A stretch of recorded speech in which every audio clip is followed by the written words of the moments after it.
अगर कोई आपको छोटा व कमज़ोर समझकर आपका अपमान करे तो आप क्या करेंगे?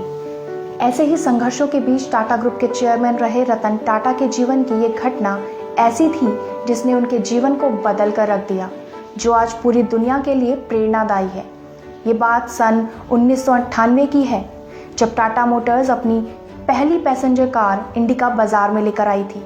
रतन टाटा ने अपने इस ड्रीम प्रोजेक्ट के लिए जी तोड़ मेहनत की थी, लेकिन उनकी कार को बाजार में ज़्यादा अच्छा रिस्पांस नहीं मिल पाया जितना कि वे सोच रहे थे, और इसी कारण टाटा मोटर्स घाटे में जाने लगी।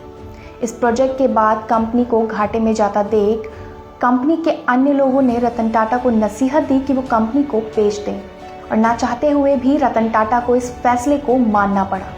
अपनी कंपनी को बेचने के लिए रतन टाटा अमेरिका की कंपनी फोर्ड के पास गए और टाटा जी ने फोर्ड कंपनी के मालिक बिल फोर्ड से इस पर घंटों चर्चा की। मीटिंग के वक्त बिल फोर्ड ने रतन टाटा के साथ अच्छा व्यवहार नहीं किया और साथ ही ताना देते हुए कहा कि जिस व्यापार के बारे में आपको जानकारी ही नहीं थी उसमें इतना पैसा क्यों लगा दिया। ये कंपनी खरीद कर हम आप पे एहसान कर रहे हैं। ये शब्द बिल फोर्ड के थे, लेकिन कभी ना साफ होने वाली स्याही से जैसे रतन टाटा जी के दिल और दिमाग दोनों पर हमेशा के लिए छप गए। वे वहां से अपमान के इस घूंट को अपने मोटिवेशन का सूत्र बनाकर डील कैंसिल कर वापस चले आए। बिल फोर्ड के वो अपमानित शब्द रतन टाटा को जैसे दिन रात बेचैन करते रहते थे और उनकी रातों की नींद उड़ गई थी। और फिर क्या था, उन्होंने निश्चय कर लिया कि वो इस कंपनी को किसी को नहीं बेचेंगे और एक दिन पूरी दुनिया के सामने इसे एक मिसाल के रूप में पेश करेंगे। और बिना एक बार भी सोचे रतन टाटा लग गए कंपनी को ऊंचाइयों पर पहुंचाने की संघर्ष की लड़ाई लड़ने में। इस दुनिया में अपमान से ज्यादा बड़ा मोटिवेशन कहीं और है ही नहीं, बशर्ते आप उस अपमान को अपने जीवन में किस तरह लेते हैं और किस दिशा में आगे बढ़ते हैं। रतन टाटा ने दिन रात मेहनत की एक रिसर्च टीम बनाई जिसे बाजार से जुड़ी सारी स्टडीज की, और सभी की मेहनत और टाटा जी के जुनून ने देखते ही देखते न केवल भारतीय बाजार में बल्कि साथ साथ विदेशों में भी टाटा इंडिका की सफलता का परचम लहराया। इसके साथ ही फोर्ड कंपनी के बुरे दिनों का दौर शुरू हो गया।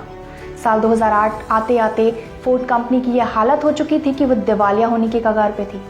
मौके की नज़ाकत को समझते हुए रतन टाटा ने बिल फोर्ड के आगे उनकी कंपनी की लग्जरी कार लैंड रोवर और जैगुआर को बनाने वाली कंपनी JLR को खरीदने का प्रस्ताव रखा, जिसको फोर्ड ने स्वीकार भी कर लिया।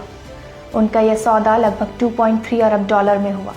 तब बिल फोर्ड ने रतन टाटा से वही बात दोहराई जो उन्होंने टाटा से पहले कही थी, लेकिन इस बार उनके स्वभाव में नरमी और शब्दों में थोड़ा बदलाव था। बिल फोर्ड के शब्द थे, आप हमारी कंपनी खरीद कर हम पर बहुत बड़ा एहसान कर रहे हैं। आज JLR टाटा ग्रुप का हिस्सा है और बाजार में बेहतर मुनाफे के साथ आगे बढ़ रहा है। आम लोगों की तरह जैसा कि हम सभी करते हैं, वैसे ही रतन टाटा भी चाहते तो उसी समय बिल फोर्ड के साथ हुई मीटिंग में उनकी बात का जवाब देते। लेकिन कहते हैं ना, जो आक्रोश में रहता है उसे होश बहुत देर में आता है, और जो सदैव होश में रहकर सकारात्मक रूप में काम करते हैं वही अपने जीवन में इतिहास रचते हैं। बात साफ है, महान लोग अपनी सफलता की आवाज़ से लोगों को जवाब दिया करते हैं। दोस्तों, आज टाटा सन्स में 100 से ज़्यादा कंपनियां आती हैं। इन कंपनियों में सुई से लेकर स्टील, चाय से लेकर 5 स्टार होटल और नैनो से लेकर हवाई जहाज तक सब कुछ बनता है और बिकता है। रतन टाटा ने IBM की नौकरी ठुकराकर टाटा ग्रुप के साथ अपने करियर की शुरुआत साल 1961 में कर्मचारी के तौर पे की थी, लेकिन साल 1991 आते आते वे टाटा ग्रुप के अध्यक्ष बन गए थे। 2012 में वे रिटायर हो गए। रतन टाटा ने अपने 21 साल के राज में कंपनी को सफलता के शिखर पर पहुंचा दिया। कंपनी की वैल्यू 50 गुना बढ़ा दी। रतन टाटा ने हमेशा जीवन में आगे बढ़ना ही सीखा। कभी वे अपनी परिस्थितियों से नहीं घबराए। वो फैसले लेते गए और उन्हें सही साबित करते गए।